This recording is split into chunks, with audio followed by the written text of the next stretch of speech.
Boye Mafe keeps working his rush angles like he does here, he might end the season as the Seahawks' best edge rusher.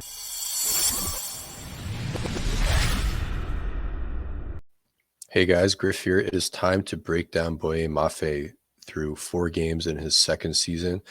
He's finally starting to flash. He's really starting to come alive as an edge rusher, and we're going to try to take a look at why that's starting to happen. Last year, he didn't really do much as an edge rusher. It took him as an actual pass rusher. It took him a while to get going as a run defender, but he finally did catch up. And kind of became a serviceable early down player. In fact, kind of jumping Daryl Taylor in the snap count. But we didn't get a lot of pass rush production. There was that one sack against the Rams, kind of a pure speed rush where he caught the tackle coming out of his stance late, and some of it looked kind of clunky from him as well. He just wasn't finding his angles. If we remember kind of who he was as a college player at Minnesota, you'd characterize him first and foremost as a speed rusher. As in like rushing the outside track on tackles. But he wasn't of those guys that we think in that speed rushing world. He wasn't really much of a bendy guy. He didn't bend very well. And his rush angles were really important, like how he influenced the tackle's pass set to kind of manufacture a shorter corner for him. And then he could use his powerful hands to win the arc to corner and then flatten to the quarterback. So his game is really predicated on being able to beat the tackle's hands and allow or influence the tackle to not set so deeply. He's just not been able to find the edge. If he's not able to do that, he's not able to bend it the way that Daryl Taylor is or Uchenna Nwosu is. But that said, he still has some really interesting traits that if he can figure out his rush angle, he can be really devastating. I think that's what we've seen the last 2 games. He's really come alive against the Panthers, and then he followed it up with a good game against the Giants, winning in a variety of ways. But what is particularly impressive, I think, and noteworthy is that he is what he did in college is translating the stuff that he does well, the handwork, the play strength, the get off, the explosiveness, but then he's able to adapt his rush plan within a game relative to what he's been getting from the opposing tackle to inform him how to play and how to adapt his play. So what makes Mafe is translating, but then he is also able to adapt those things within a game to manufacture angles for himself and ultimately beat the tackle and ultimately flatten to the quarterback. So we're gonna take a look at that. I'm gonna start off with some not so good plays because it shows why the good plays that then come later in this game against the Panthers, why they end up working, and it also is indicative of his process as a player, his rush plan. So let's make sure this is the first play. Yeah, it is. So it's a 3rd and 10. So he knows it's the passing situation. They've got an overload line. So he knows unless there's a called stunt, he has a one-on-one with the tackle. He can just rush the outside arc here. Sorry, I'll try to be chill with the mouse. I know I've been going crazy in the past with this. So we'll see him right off the snap. He's just rushing straight up field, and it's a decent rush. He's trying to get under the guy's pads, under Ikami Kinua's pads. He actually attempts like an inside chop, not quite a cross chop, but he's trying to chop those hands down right there and then rip under it. Ikamu's a strong guy, so he gets enough of his body on him that he's able to move him off course. Now Mafe does get a hand on Dalton. Then he gets a hand on him about at how many yards? So about 8, 9, 10, 11 yards. So it's a deep drop. I mean, I don't know if I call this a win because quarterbacks usually aren't dropping to 10 yards. They're usually capping their depth right about at 9, sometimes 10, and then they're hitching up. Mafe gets a little lucky here in terms of how it's charted as a pressure or a win, and that it's a deep drop and he's kind of holding the ball, waiting for this busted coverage, this corner out to come open. But we kind of see the limits of Mafe's pure traits as a pure speed guy rushing a pure speed path. Right here, he's getting knocked off course. Now, it's impressive that he's able to recover and maintain his balance and continue to work through it. But someone like Daryl Taylor, if he gets enough depth on the tackle, he might bend this right here at 8 yards and just run a straight path to the quarterback. That's provided he gets enough depth. Nwosu especially can engage right there at that spot where Ikonwu contacts him right here, and Nwosu can just bully his way in through his rip. Mafe is not quite able to do that because he just doesn't have the bend and I think the natural ability to drop his hips and lower his pads and keep going. So, I mean, that is a decent rush, but as this game shows, he's not able to win with pure speed on Ikamu. He has to open up the outside in other ways. This is another kind of failed speed rush, I think. Yeah, so he's rushing the outside arc. He realizes he needs to clear the outside half on Ikamu, and he mistimes the hand, but he probably realizes that he's going to have to mix up his footwork to get depth on him. Tackles, when they set, they usually like to, I think the standard procedure is they like to kick step twice and then turn. If he's not able to stress his set with enough speed that he's not opening up, the tackle is, he's not opening up, kind of swinging the gate open, as the saying goes, before his second step, then there's probably not enough speed or enough get off in his rush. So he's able to set kind of comfortably to this. Well, I take that back. He's actually opening up kind of early, one step. It's kind of a jinx set, but he turns to him, and he's able to maintain depth with Mafe and keep his hands on him and write him up. Now, yeah, I'm cherry picking by choosing a negative or a failed rush attempt here. And there's going to be a lot of those. Obviously, like in baseball, you're good if you hit the ball 30% of the time, right? Or get on base 30% of the time, or at least get a hit 30% of the time. Rushing the passer, if you're not registering a hurry or a pressure, even with the understanding that those things are subjective, if you're not registering a hurry, 80% of the time, you're still considered good. In fact, a 20% pressure rate would be elite. So that's, there's going to be, dozens of snaps a game where a pass rusher doesn't do anything. And that's certainly one of Mafe's, but I think the way that he lost is informative. That he's not just able to rush pure speed on guys, or rather the speed path. It is a good sign that he tried to turn his hips and engage his hands there, because that's a huge part of that's necessary for him to do in order to get the corner on guys. Here's another example. But in that case, he just lost the hand fight. He didn't quite time his hands correctly. So here's another one where he realizes he's going to need to be quicker with his hands, and he is. He beats the hands. He's rushing the speed path, the outside half. He beats the hand right there. Ikamu is very trusting of his outside stat. He's a strong guy. He thinks he can give up his outside half because when he lands his hands, he expects to land it and then win. So Mafe knows this. So Mafe times his speed swipe, a powerful speed swipe at that. He times it well, but then he loses his balance, unfortunately.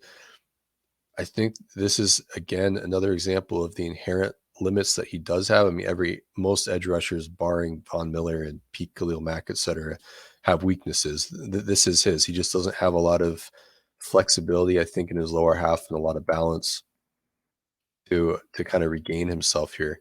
Kind of gets a little over top of himself a little bit, but he is flying upfield on that play. He is flying upfield, and he is timing his hands right, and his hands are powerful. I mean, that's a strong arm to knock down from Akeem Ikamu. Akeem Ikamu likes to bully people, run and pass. So, I mean, he's getting there. He's kind of figuring out how to rush him. But as the game continues, he knows he's going to have to vary up his rush angle. So this is the first attempt where he tries to vary his footwork to shorten the set. Again, it doesn't work. He presses down.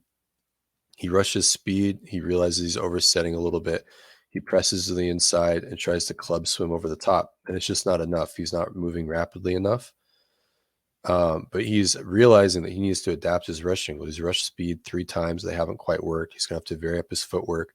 What we do see from this, though, is that because he presses the inside, it works in influencing him. It gets Ikamu's body weight shifting inside to protect the inside and or the bull rush.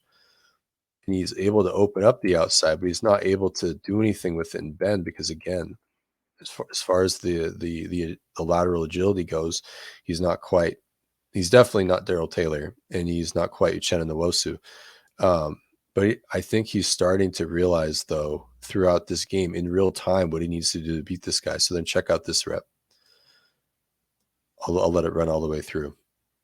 He's finally able to get him now. He rushes straight down the midline, hits him with the jab step, and then he hits that speed swipe that he landed earlier, but when he tripped, Ekonwu keeps religiously giving up that his outside half with his outside stab move that he expects to land. Boom. And he's flattening. Now, again, back to the agility thing. When Mafe does corner on guys, when he does corner, okay, he's cornered, he's going to drift still. He's going to give up about 3 yards, almost 4 yards. So he knows he has to corner short. He has to corner at 5, 6 yards.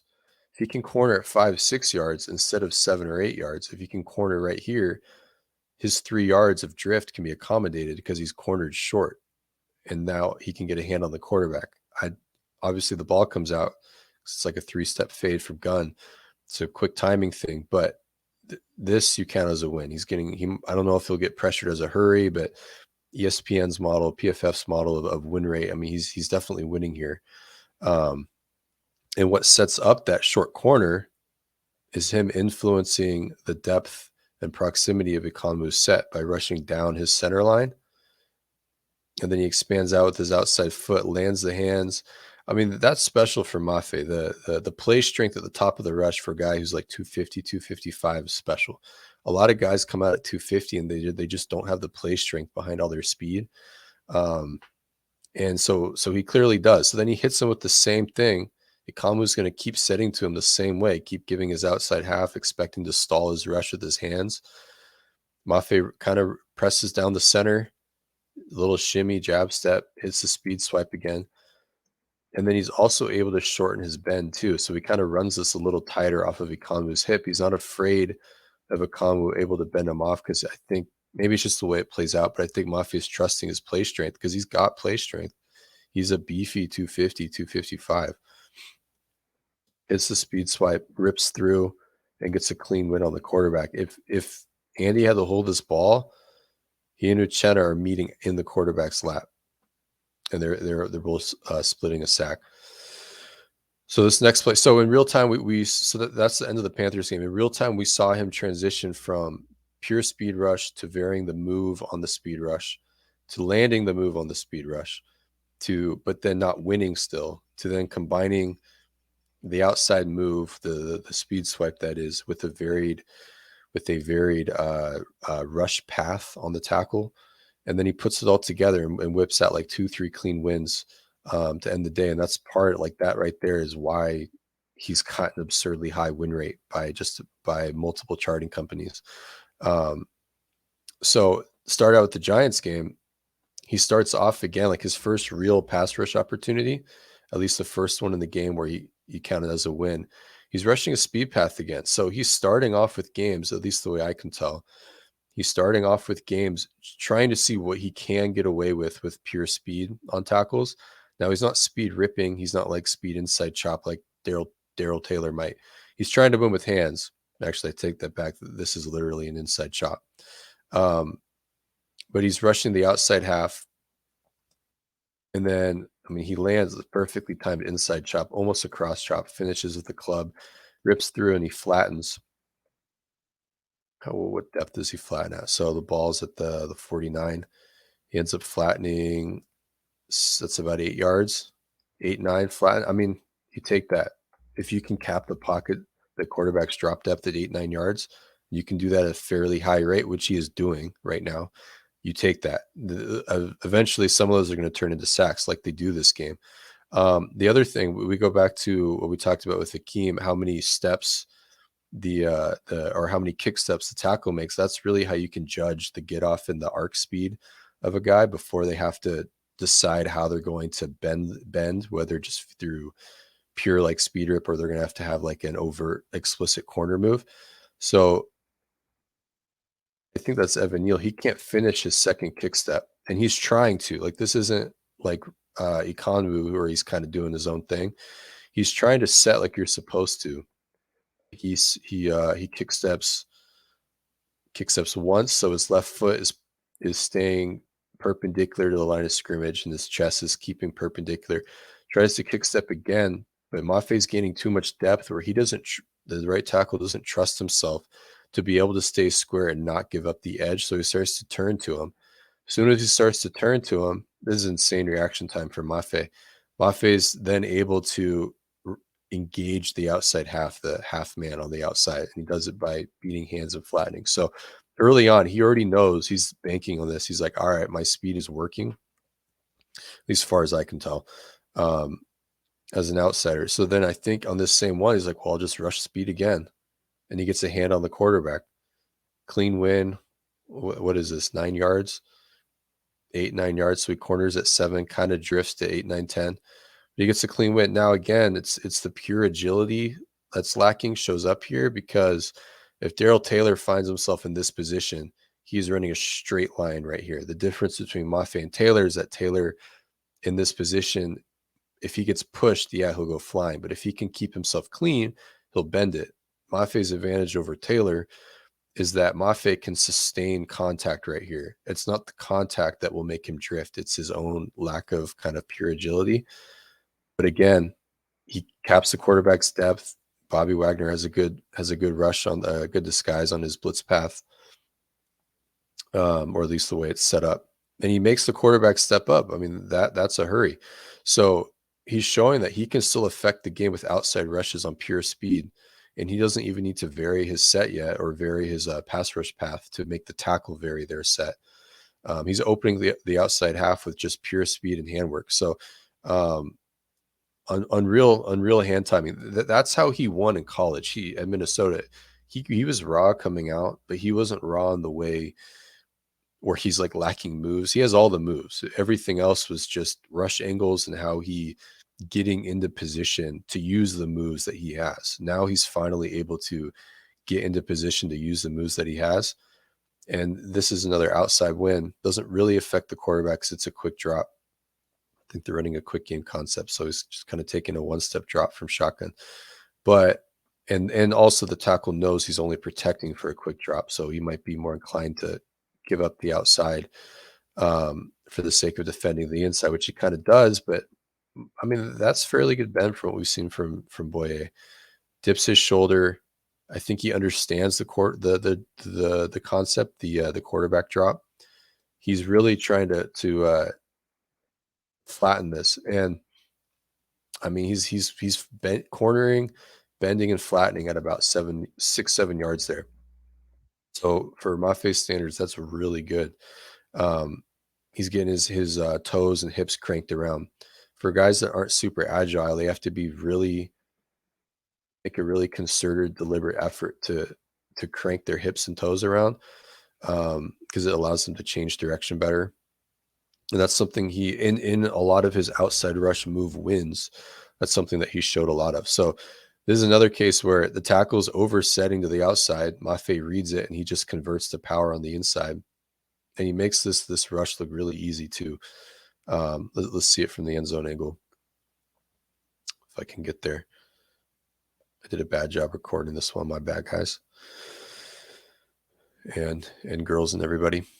So he shimmies, reads that the tackle oversets a little bit, and then just presses the inside half and takes it right to the quarterback. So for a 250 guy, he's got real power that tackles have to respect. On this next one, and we all remember this insane play, he just ass plants the guy, which is always nice.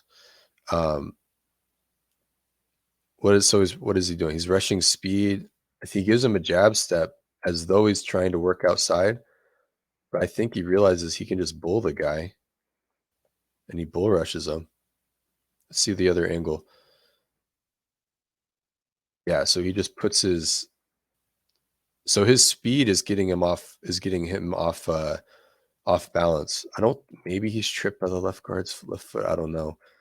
But I mean, I'm a big fan of Darrell Taylor, especially as a pass rusher, but he doesn't have this level of speed to power. I haven't seen him put a guy in his butt yet. Taylor had a respectable bull rush in college. He's playing at a lighter weight now in the NFL. It's kind of gone, his bull rushes. But if Mafe, if he can read that they're oversetting to the outside or they're off balance, they're kicking really fast, the tackle is, put his hands on him, put him on the ground. And he finally gets his sack. So Boye has shown that he can adapt his rush plan in real time, understand how the tackle is trying to defend him or protect against him. He's got enough in his bag, enough in his cachet to handle that. And as we can see, like he's got, power moves, inside moves, outside moves.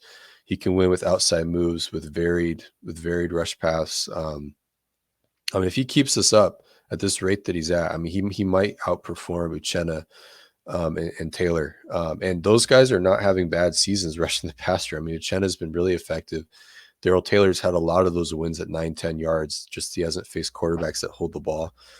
He's had a lot of wins. He's been really active. It just kind of hasn't shown up, I think, at least in the stat sheet as much. But if Mafe keeps this up, man, I mean, I don't know. He really might be the best pass rusher, or the best edge rusher anyway, on the Seahawks. I think if he's going to be the best pass rusher, he's probably in competition with Jaron Reed right now. Right now, as crazy as that sounds, but Reed's still rushing the passer well. He had a good game against the Giants, so after a crazy game against the Panthers. So yeah, we'll see if Mafe keeps this up. But this is a second-year player finally starting to reach his pinnacle, I think, and this might be the new normal, the new baseline. So, I mean, we'll see if he keeps getting better. He should theoretically. Yeah, so look out for more videos. Maddie will have a video coming out.